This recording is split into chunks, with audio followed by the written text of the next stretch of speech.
A new report that is alleging Saudi Arabian border guards have killed hundreds of migrants trying to cross the border from Yemen. Human Rights Watch saying they've interviewed dozens of migrants and analyzed hundreds of images and videos to find evidence of the dead and wounded.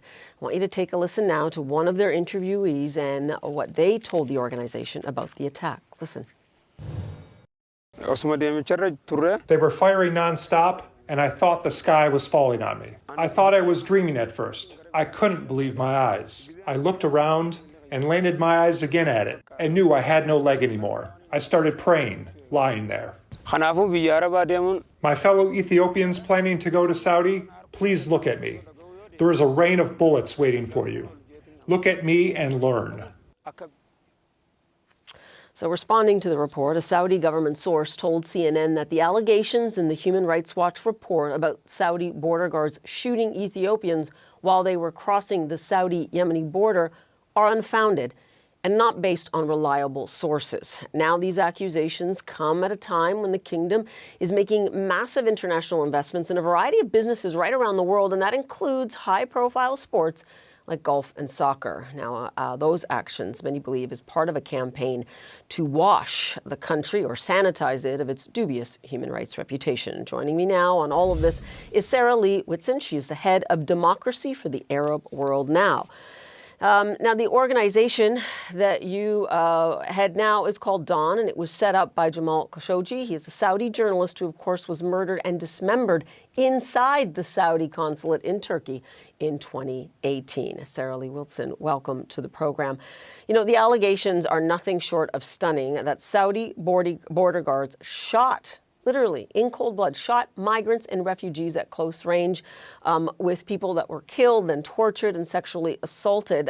I want to stress that CNN cannot independently verify these incidents, but what's your reaction?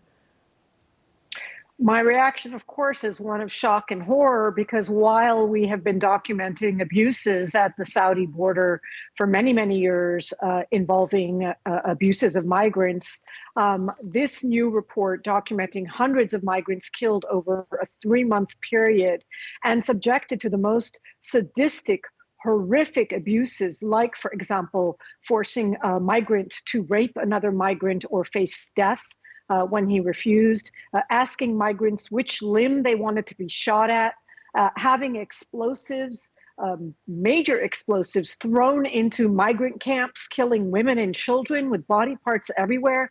It is a really shocking level of depravity that is been documented.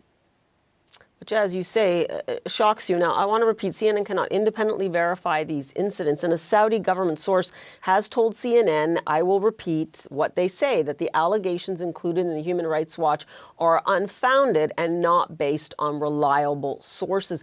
Can you explain to our viewers, you are a former Human Rights Watch director for the region, how are these reports vetted and researched? They involve very detailed investigations with eyewitnesses, victims, physicians. We typically review medical records. We review physical remnants of explosives, weapons, bullets. This report in particular used satellite images and images available broadly to document burial sites, photographs showing dismembered bodies, looted bodies, and then, of course, the migrants and witnesses themselves describing what's happened.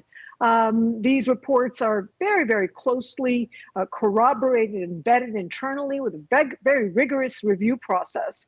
And as for the Saudi denial, I should say I haven't seen a single human rights investigation, documentation of evidence that they haven't casually dismissed out of hand and rejected as false.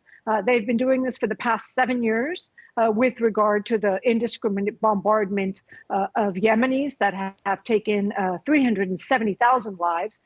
And the standard fallback response of the Saudi Arabian government is just to merely deny and pretend that nothing has happened.